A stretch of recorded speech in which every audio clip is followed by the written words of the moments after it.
In the first quarter of 2012, a scientist named Alexander Stuart Kymov discovered a technological means to immortality. That is to say, Dr. Kymov fulfilled one of the longest-running pursuits of the human race: the desire to defeat death. Though many of his notes remain in the possession of the Russian security forces, and many more were wiped from his hard drives or burned in the oil drums behind his lonely research station, enough remains to piece together a little of this man's life, and the thought process which led to what some consider the finest and most unknown scientific achievement of this generation, and what others claim to be the greatest abomination that the thinking world has inflicted upon man since the atom bomb. He called his magnum opus Project Velox. We know, for example, that Kymov's obsession with immortality may have begun at a young age.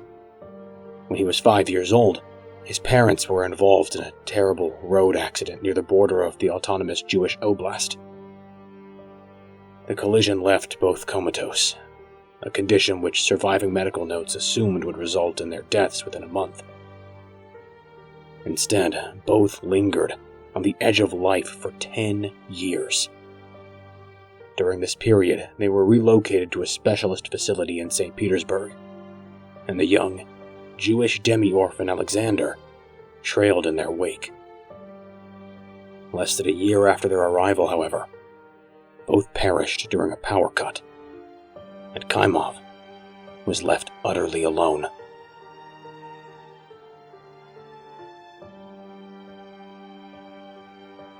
Despite the trauma of his young life, perhaps even enhanced by it, Alexander excelled in his schooling. At the age of just 16, he was offered a place at Moscow State University, where he read neuroscience and robotics. By the second year, however, he had dropped out of both, and was taking classes in philosophy. He had no friends. He was a distant and aloof boy in a sea of young men and women. But former classmates note that he obsessed over Descartes, a philosopher who famously declared human consciousness, who we really are, to be entirely separate to physical existence. One roommate recalls walking in on Kymov frantically tearing pages from philosophy textbooks and pasting them to the walls and ceiling above his bed. Still others recall how he would build strange contraptions out of dubiously acquired computer parts and second-hand hospital equipment, which would emit a dull humming drone, even at night. Noise complaints eventually resulted in Kymov being evicted from his dorm room, and his equipment confiscated. Distraught, he dropped out of university altogether, and disappeared from official records for almost 25 years, appearing occasionally on employment rotas for the kitchens of backwoods bars or the maintenance crews at hospitals. He spoke to few people and had no friends. He bounced around the northernmost territories of Western Russia. He bought cigarettes with his parents' savings until they finally ran out in 2004. He applied for library cards in dozens of municipalities, most of which were revoked when he failed to return the texts he borrowed. Books and magazines on all aspects of science, medicine, and computing. According to scholarly estimates, the information on the human brain can be measured in data storage terms, weighing in at around 2,500 terabytes in size. Slightly more, according to Kymov's estimate. Kymov read studies regarding the digitization of the human mind with more than a casual interest.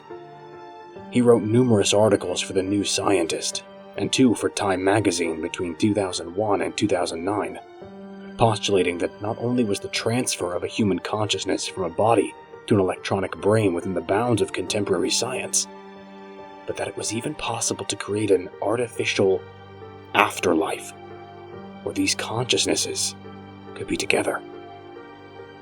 Of course, I'm paraphrasing here, but Kymov was adamant, in his writings, that what he referred to as the preservation of a human mind post-mortem was entirely feasible. And then, shortly before the end of 2011, a curious advertisement began to circulate the local papers of St. Petersburg and other northerly towns and cities.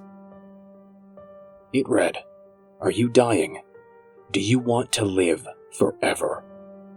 Volunteers wanted."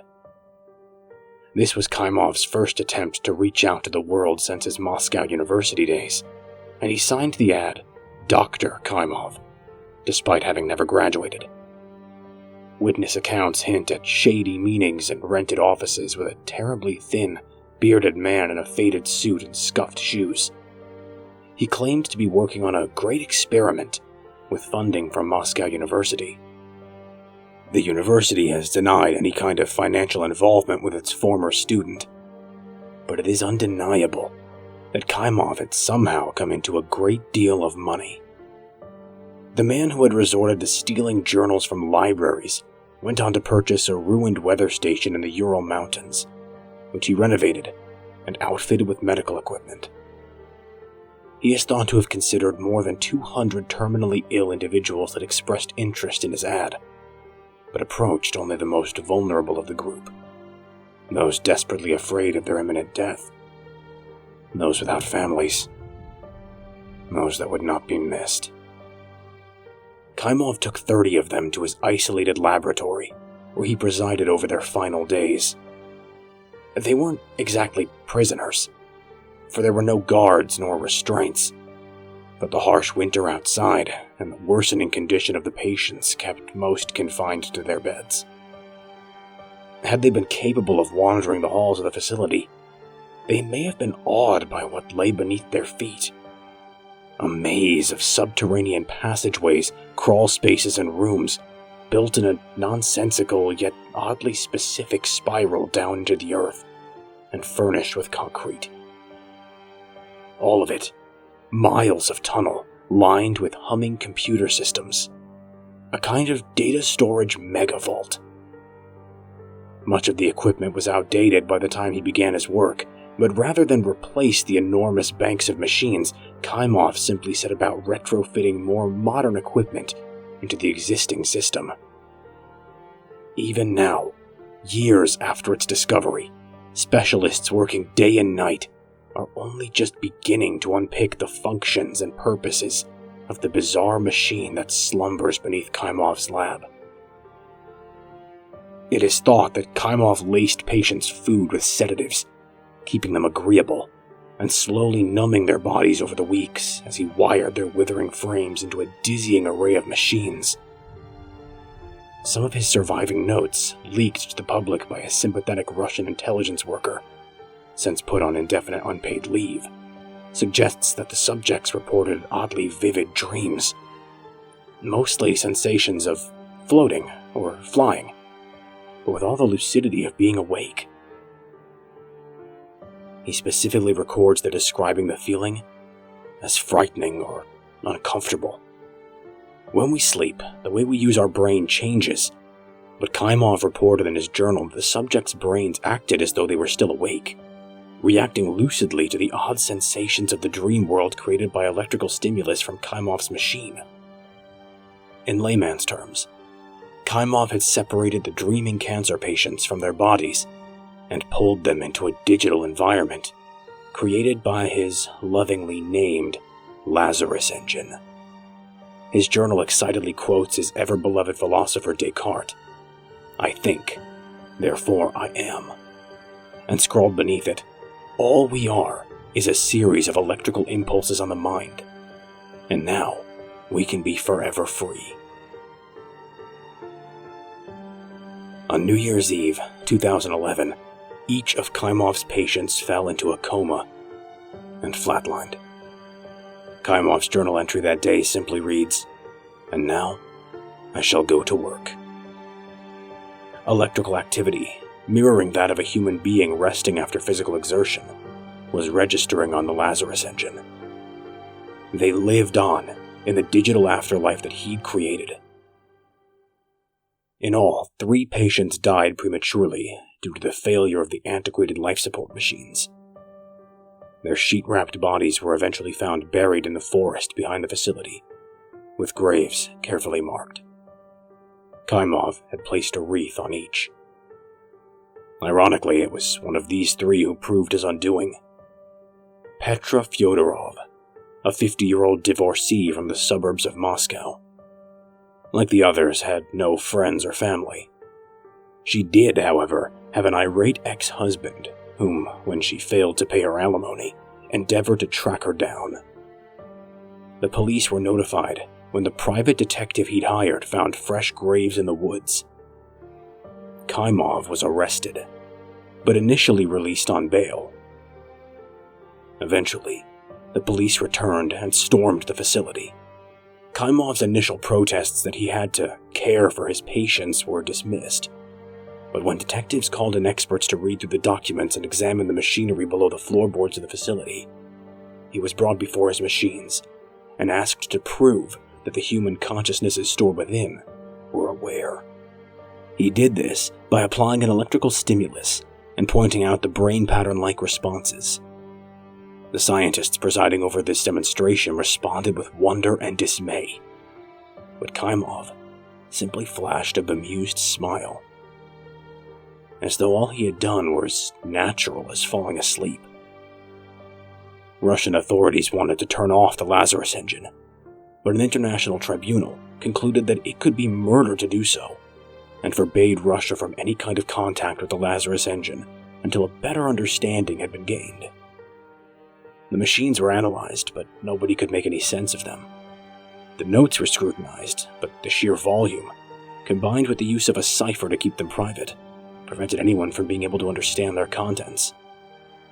Meanwhile, Kaimov was interrogated.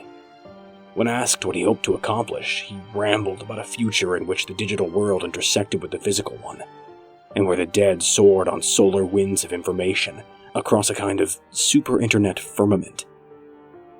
When asked where he'd gotten his money from, Kaimov became incredibly nervous, alternating between private savings, theft, and an anonymous donor. When asked why, if he was trying to advance the scientific community, he had burned his notes, Kaimov fell silent and stared at his shoes. Authorities, growing increasingly concerned as to the well-being of Kaimov's subjects, asked him how to communicate with them. Kaimov, visibly confused, stated that there was no way to speak with his immortal children. They simply were. With the situation growing desperate, and leaks to the press surfacing every day, the international investigatory body offered Kaimov a full pardon for his crimes if he could develop a way for an outsider to contact the bodiless humans. The offer sparked outrage among some of the more passionate members of the delegation, and indeed those among the public who heard about it. But it delighted Kaimov. Under the supervision of a delegation of scientists, and with a detachment of UN peacekeepers permanently posted at the doors, he returned to his mountain lair and busied himself about his ever-rumbling machines. Within 1 week, a time period so absurdly short, some postulate that he had prepared the technology ahead of time, anticipating the pardon offer, he announced that he had completed his assignment. A surgical table, bristling with monitors, slots for morphine drips, and a helmet filled with electrodes and other, less appealing protrusions. All of it the faded cream color of old tech. A young Montenegrin doctor, Luka Lazov, offered to test it. The assembled staff watched with mild concern as Kaimov restrained the young volunteer, ran the IV into his body, and fitted the helmet to his head. He fell swiftly into a deep, all-consuming sleep. Occasionally, his pockmarked face would twitch, and at one point he suffered a light nosebleed, which Kaimov stemmed. On the whole, the ordeal seemed mundane. Indeed, Kaimov appeared impatient, tapping upon the vitals monitor, scribbling notes and tutting at observers. An hour ticked by. Then 2. And then Lazov awoke. His pupils, which had been huge when he opened his eyes, took an unnaturally long time to narrow beneath the harsh electric lights, and he opened and closed his jaw repeatedly. Tears welled in his eyes, and a stream of saliva began to trickle from his mouth. "What happened?" asked someone. "Did you see the others?" Lazov's body was racked with sobs. As soon as his arms were freed, he curled into the fetal position and cried into his hands. "They're screaming," he said. "We were all blind, and we were screaming. And there was something in the dark. Oh God, the screaming!" The others pressed in, jabbering away with questions, but Lazov said no more. Would not or could not. None could decide. He just cried until he was taken away. Kaimov's face was blank throughout Lazov's testimony. Afterwards, he smoked outside and stared intently at the sky before returning to his sinister machines. Luka Lazov was put on an intensive counseling program. Despite his vivid and rather rheumatic exclamations, he claims to have no memory of what he had glimpsed inside the Lazarus engine. In the way that a person's nightmares fade from their mind once they re-enter the waking world. He made good progress, or rather, he appeared to. In early 2012, police responding to a noise complaint from neighbors at Lazov's Bahrain apartment building discovered his boyfriend dead from a massive head trauma. Lazov was found in the building's basement, curled into the fetal position. A blow to the front of his head had left him in a coma, a condition in which he remains to this day. The investigation is ongoing. In the immediate aftermath of the Luka incident, Kaimov became increasingly isolated. When his work first became known to the world, public response had been surprisingly sympathetic. Here was an eccentric old man with a burning desire to further mankind, and being punished by that most fashionably despised demon of society, bureaucracy. Interviews had been negotiated and papers commissioned from him. But now, intentional or no, a black shadow hung over the whole affair. Exposés ran, drawing parallels between Kaimov and the Japanese eugenicists of the Second World War. On January 9th, Russian police brutally dispersed a crowd of human rights protesters outside the gates of the compound. Kaimov observed the protests dispassionately from an upstairs window. A few minutes later, he was seen shuffling out through a rear door, carrying an armful of paper folders.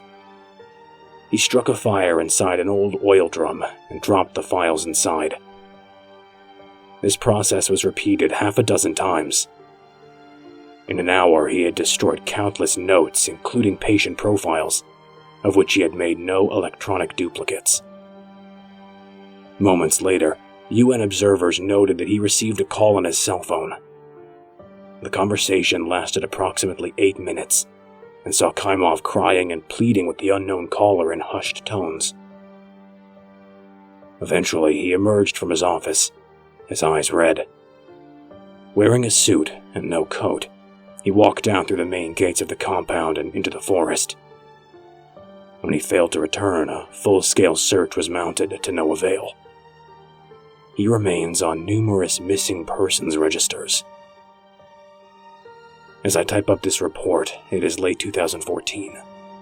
My neighbors clear snow from their windowsills, as though Moscow's old district is blinking last night's white dust from its eyelashes. The war in the Middle East is escalating, and the world's media has turned its attention to that. Kaimov is forgotten. The United Nations squabble over what to do with the Lazarus engine. And on the rare occasion that they agree on something, Putin shoots the idea down and claims the Lazarus engine as his own jurisdiction. Now, and forevermore, 27 souls hang in digital purgatory. In that unknown darkness, they are screaming.